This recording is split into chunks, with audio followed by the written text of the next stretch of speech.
दोस्तों, यदि आप रेलवे ग्रुप डी भर्ती का फॉर्म भरना चाहते हैं या इसमें जॉब पाना चाहते हैं तो ऑफिशियल नोटिफिकेशन जारी कर दिए गए हैं रेलवे ग्रुप डी भर्ती को लेकर। मैं आपको इस वीडियो में जो जानकारी दूंगा रेलवे ग्रुप डी भर्ती का फॉर्म भरने के लिए आपके पास योग्यता क्या होनी चाहिए, आपकी उम्र क्या होनी चाहिए, इसमें सिलेक्शन प्रोसीजर किस प्रकार होगा, साथ में इसका सिलेबस क्या है, निगेटिव मार्किंग का क्या प्रावधान है, डॉक्यूमेंट क्या क्या आपको देने होंगे, तमाम जानकारी मतलब A to Z जानकारी आपको मिल जाएगी नोटिफिकेशन को लेकर।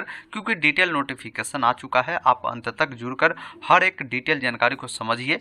फिर अब मैं अगले वीडियो जब लाऊंगा जिसमें फॉर्म फिलअप करने की प्रोसेस भी बताऊंगा, फॉर्म के जैसा ही लिंक एक्टिव होता है। तो वीडियो पसंद आए तो आप सभी से निवेदन है वीडियो को लाइक जरूर कर दीजिए, और चाहते हैं इस प्रकार की लगातार अपडेट मिले तो चैनल को सब्सक्राइब कर लीजिए ताकि आगे भी इस प्रकार की जो भी अपडेट होगा आपको मिल पाएगा। पहले मैं आपको बता देता हूं इस नोटिफिकेशन को आप डाउनलोड कैसे कर सकते हैं। नोटिफिकेशन डाउनलोड करने के लिए गूगल में आप लिखेंगे 2025, जिस पर क्लिक करेंगे सारी जानकारी साथियों यहाँ पर मेंशन है। नीचे आकर डायरेक्ट इसका डिटेल एडवर्टीजमेंट जो है डाउनलोड कर सकते हैं। बाकी अप्लाई का लिंक एक्टिव होगा तो यहीं से ऑनलाइन अप्लाई भी आप कर सकते हैं। तो आइए पहले नोटिफिकेशन को डाउनलोड कर पूरी डिटेल जानकारी आपको बताते हैं। देखेंगे नोटिफिकेशन रेलवे रिक्रूटमेंट बोर्ड के द्वारा जारी किया गया है, जिसका सीरियल नंबर 08/2024 होने वाला है। नीचे जब आप आएंगे तो इस भर्ती को लेकर इन्होंने पूरा इंपॉर्टेंट डेडलाइन दिया है कि इस भर्ती के लिए जो कैंडिडेट ऑनलाइन अप्लाई करना चाहता है वो 23 जनवरी 2025 से ऑनलाइन अप्लाई कर पाएगा। इसका जो लास्ट डेट रखा गया है 22 फरवरी 2025 तक फॉर्म को अप्लाई कर सकता है। पेमेंट करने की जो अंतिम तिथि रहेगी ये 24 फरवरी 2025 तक रहेगी। बाकी किसी भी कैंडिडेट को फॉर्म भरने के समय किसी भी प्रकार की कोई गलती होती है तो मॉडिफाई के लिए भी विंडो खोली जाएगी। साथ में जब मॉडिफाई करेंगे उस समय आपको पेमेंट भी देने होंगे। मॉडिफाई जो आपकी होगी 25 फरवरी से लेकर 6 मार्च 2025 तक आपके करेक्शन होने वाले हैं, ये विशेष तौर पर आपको ध्यान रखना है। नीचे जब आप आएंगे तो और भी डिटेल इन्होंने दिया है वैकेंसी को लेकर कि वैकेंसी जो आपकी होने वाली है ये लेवल 1 की होने वाली है, जिसमें सैलरी आपकी बेसिक जो रहेगी 18,000, मतलब कुल मिलाकर ये बेसिक पे है। बाकी इसमें बहुत सारे अलग चीज़ें मिलते हैं, जैसे अलाउंस आपको मिलते हैं, DA PA मिलता है, तो उस सभी को मिलाएंगे तो आपकी सैलरी जो बनेगी इन हैंड स्टार्टिंग सैलरी 32,000 से 35,000 तक आपकी स्टार्टिंग सैलरी इसमें होने वाली है। बात करें इसमें उम्र सीमा क्या है तो उम्र सीमा जो होगी वो 18 से 36 वर्ष है। बाकी इसमें रिलैक्सेशन भी है, आगे मैं बताऊंगा कि किसको कितना रिलैक्सेशन मिलेगा। उम्र जो काउंट होगा 1/1/2025 के अनुसार होगा। नंबर ऑफ सीट की बात की जाए तो 32,438 पदों पर यह वैकेंसी जो है होने वाली है। नीचे आएंगे तो और भी डिटेल जानकारी आपको इसमें बताई गई है। बाकी इन्होंने कैंडिडेट के लिए हेल्पलाइन नंबर भी जारी किया है कि अगर किसी को कोई प्रॉब्लम होती है या कुछ जाननी है तो आप इस नंबर पे कॉल कर भी जानकारी लेंगे। सुबह 10 बजे से शाम 5 बजे तक ये नंबर एक्टिव रहेंगे। बाकी इन्होंने एग्जामिनेशन प्रोसेस को लेकर भी अपनी जानकारी को साझा किया है कि एग्जामिनेशन प्रोसेस जो होगा स्टेज 1 जो सबसे पहला होगा वो आपका CBT होगा। उसके बाद CBT जब होगा CBT में जिन कैंडिडेट को शॉर्ट लिस्टेड किए जाएंगे फिर उनका जो है फिजिकल एफिशिएंसी टेस्ट यानी PET होगा, फिर उनका जो है डॉक्यूमेंट वेरिफिकेशन होगा। तो ये सारी चीज़ें बताई गई है। डॉक्यूमेंट वेरिफिकेशन के बाद ही आपकी ज्वाइनिंग प्रक्रिया होगी। वो सारी चीज़ें ऑलरेडी नीचे भी आपको डिटेल में बताई गई है, उसको आप इस नोटिफिकेशन के थ्रू देख सकते हैं। इन्होंने एक चीज क्लियर बताया है कि जब कभी भी कैंडिडेट किसी भी प्रकार की डिटेल देता है जिसमें अपना नाम हो या पिता का नाम हो या डेट ऑफ बर्थ हो, ये सारी डिटेल जो है अपना 10th के जो सर्टिफिकेट हो या मार्कशीट हो उसके अकॉर्डिंग दे, या कोई ITI किए कैंडिडेट है या कोई नेशनल अप्रेंटिसशिप किया है तो आप अपना ITI या नेशनल अप्रेंटिसशिप सर्टिफिकेट के अकॉर्डिंग ही ये जानकारी फिल करे, ना कि आधार के अकॉर्डिंग। क्योंकि आधार पे हो सकता है आपकी डिटेल मिसमैच हो लेकिन सर्टिफिकेट ही वैलिड वहां पर माने जाते हैं। तो ये सारी चीजें एक बार आप जरूर देख लीजिएगा। बाकी इस भर्ती में क्या है कि फ्री ट्रेन का जो ट्रेवल पास है वो भी मिलता है। ये स्लीपर क्लास का पास मिलता है SC ST वाले कैंडिडेट के लिए, तो ये भी आप ले सकते हैं। बाकी फॉर्म कौन कौन भर सकता है तो फॉर्म भरने के लिए इंडियन सिटीजन यानी भारतीय नागरिक तो भर ही सकता है, नेपाल के कैंडिडेट भी, भूटान के कैंडिडेट भी यहाँ पर इस फॉर्म को भर सकता है। अब इन्होंने एज को लेकर जानकारी साझा किया है कि एज जो आपका होगा 18 से 36 ऐसे रखा गया है, लेकिन कोविड को लेकर इन्होंने 3 सालों का छूट दिया है, तो 18 से 36 इन्होंने एज रखा है। एज के लिए रिलैक्सेशन मैंने आपको बताया था कि एज में रिलैक्सेशन ओबीसी वाले जो कैंडिडेट होंगे उनको अपना एनसीएल सर्टिफिकेट प्रस्तुत करने होंगे, तो सेंट्रल लेवल वाला आपको एनसीएल भी बनवा लेना है। वही कोई एससी एसटी वाला है तो एससी एसटी का कास्ट सर्टिफिकेट आपको सेंट्रल लेवल वाला बनाना है, तभी जाकर आपको छूट मिलेगा। ओबीसी को 3 साल, एससी एसटी को 5 साल का छूट रिलैक्सेशन के तौर पर मिलेगा। वही कोई एक्स सर्विसमैन है तो उनको यहाँ पर देखिए अलग अलग कंडीशन में अलग अलग छूटें हैं। कोई दिव्यांग है, जनरल डब्ल्यूएस है तो उनको 10 साल, ओबीसी वाले को 13 साल, एससी एसटी वालों को 15 साल है। बाकी कोई अगर ऑलरेडी काम कर रहे हैं उनको भी छूटे हैं, वो सारी चीज़ें ऑलरेडी इन्होंने बता रखा है। उम्र में, उम्र का जो गणना होगा मैंने आपको पहले भी क्लियर किया कि 1/1/2025 के अकॉर्डिंग कर रहा है, तो उम्र देख लीजिए। अगर कोई जनरल और ईडब्ल्यूएस से बिलोंग करता है तो उनका उम्र जो होगा 2/1/1989 जो है ये रहेगा, और मैक्सिमम उम्र जो आपका रहेगा 1/1/2007 रहेगा। वही कोई ओबीसी वाले हैं जो एनसीएल वाले तो उनका 2/1/1986 रहेगा, मैक्सिमम 1/1/2007 रहेगा। एससी एसटी वाले हैं तो 2/1/1984 रहेगा, मैक्सिमम आपका ये रहेगा। मतलब क्या है कि मिनिमम एज जो है हर कैटेगरी के लिए जो बताया है ये है, और मैक्सिमम सभी कैटेगरी के लिए ये एज है, ये विशेष तौर पर आपको ध्यान रखना है। बाकी बात करते हैं इस भर्ती के लिए एजुकेशन क्वालिफिकेशन क्या रखा गया है, तो ये जानकारी आपको नोटिफिकेशन के 50 नंबर पेज पे आपको मिलेंगे। आप इसमें देख पाएंगे, जैसे इतने सारे पोस्ट है यहाँ पर, कुल मिलाकर आप देखेंगे तो 14 प्रकार के अलग अलग यहाँ पर पोस्ट का नाम आपको मिल जाते हैं। इन तमाम पोस्टों के अगर फॉर्म आप भरना चाहते हैं तो आपकी क्वालिफिकेशन 3 क्वालिफिकेशन रखा है। पहला, या तो कोई बच्चा 10वीं सिर्फ पास है, उसके बाद उन्होंने आईटीआई भी नहीं कर रखा है फिर भी फॉर्म को भर पाएगा। अगर कोई बच्चा 10वीं के बाद आईटीआई किया है फिर भी फॉर्म को भरेगा। इसके अलावा कोई ऐसे कैंडिडेट है जो इनके इक्विवेलेंट क्वालिफिकेशन रखते हैं वो भी फॉर्म को भरेगा। इसके अलावा किसी ने नेशनल अप्रेंटिसशिप अगर कर रखा है, इसका सर्टिफिकेट है, तो वैसे लोग भी फॉर्म को फिल कर सकता है। तो मतलब क्वालिफिकेशन 3 प्रकार के हैं, कोई भी क्वालिफिकेशन को फुलफिल करते हैं आप फॉर्म को आसानी से अप्लाई कर सकते हैं, कहीं भी कोई दिक्कत नहीं है। 18 से 36 एज भी रखे गए हैं। अब बात करते हैं आपकी एप्लीकेशन फी के ऊपर, तो एप्लीकेशन फी जो लगेंगे यहाँ पर 500 रुपये लगने वाले हैं। किनको? जो कैंडिडेट ओबीसी, इसके अलावा जनरल और ईडब्ल्यूएस से बिलोंग करता है, इनको 400 रुपये रिफंड होंगे जब आप सीबीटी जो एग्जाम है उसमें अपेयरिंग होंगे।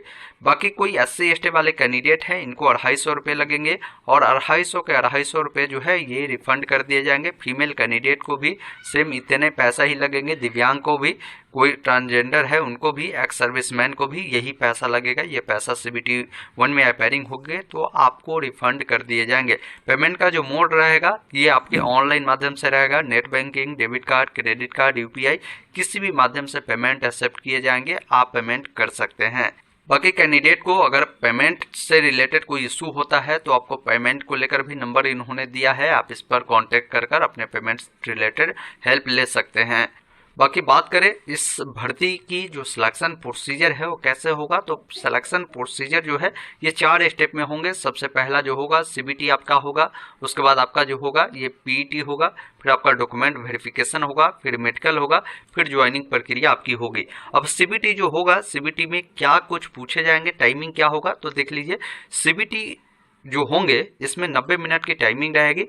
जनरल साइंस से मतलब जो है जीएस से आपके 25 नंबर के प्रश्न रहेंगे, मैथ से 25 नंबर के प्रश्न रहेंगे, रीजनिंग से 30 नंबर के प्रश्न रहेंगे, और ये जो है general awareness and current affair से 20 नंबर के प्रश्न रहेंगे। टोटल प्रश्नों की संख्या जो होंगे ये 100 होंगे। 90 मिनट की टाइमिंग मिलेगी। कोई दिव्यांग कैंडिडेट है इनको 120 मिनट दिए जाएंगे 100 प्रश्न को सॉल्व करने के लिए। बाकी इसमें निगेटिव मार्किंग का प्रावधान है, 1/3 का निगेटिव मार्किंग भी रहेगा। इन बातों को विशेष तौर पर आपको ध्यान रखना है। बाकी इन्होंने मिनिमम परसेंटेज मार्क्स भी रखा है शॉर्ट लिस्टिंग के लिए। देखेंगे जनरल वालों के लिए 40%, ईडब्ल्यूएस के लिए 40%, ओबीसी एनसीएल वालों के लिए 30%, एससी एसटी के लिए 30% रखा है। लेकिन इससे काम नहीं चलेगा, इसमें जितना बेहतर आप अंक लाएंगे उतना बेहतर होगा कि आपको जॉब मिलने में जो है आपको मदद मिल सकता है। अब इसमें अगर आपको डिटेल में सिलेबस जानना है साथियों, तो इसी नोटिफिकेशन में इन्होंने क्लियर बताया है कि मैथ में जो सिलेबस है किन किन से प्रश्न होंगे, जैसे नंबर सिस्टम है, बोडमास है, दशमलव है, एलसीएम, एचसीएफ, रेशियो, ये सारी चीज़ें हैं। यहाँ पर आपको सारी सिलेबस इन्होंने बता रखा है। मैं सिलेबस के ऊपर में भी एक डिटेल लिंक आपको डिस्क्रिप्शन में दे दूंगा, यहाँ जहाँ से अप्लाई करेंगे वहाँ मिलेगा, आप जाकर पीडीएफ को डाउनलोड कर सकते हैं। सिलेबस वाले को भी रीजनिंग में किस किस टॉपिक से प्रश्न होंगे वो सारी चीज़ें आप यहाँ से देख सकते हैं। इसके अलावा जनरल साइंस से जो प्रश्न होंगे, किस किस चैप्टर से होंगे वो जानकारी देख पाएंगे, किन टॉपिक से होंगे। इसके अलावा जनरल अवेयरनेस से जो प्रश्न होंगे, किन टॉपिक से होंगे, वो चीज़ें आप जरूर देखकर आप इसके अकॉर्डिंग तैयारी को आज से ही शुरू करें, अगर आप चाहते हैं ग्रुप डी में जॉब पाना तो।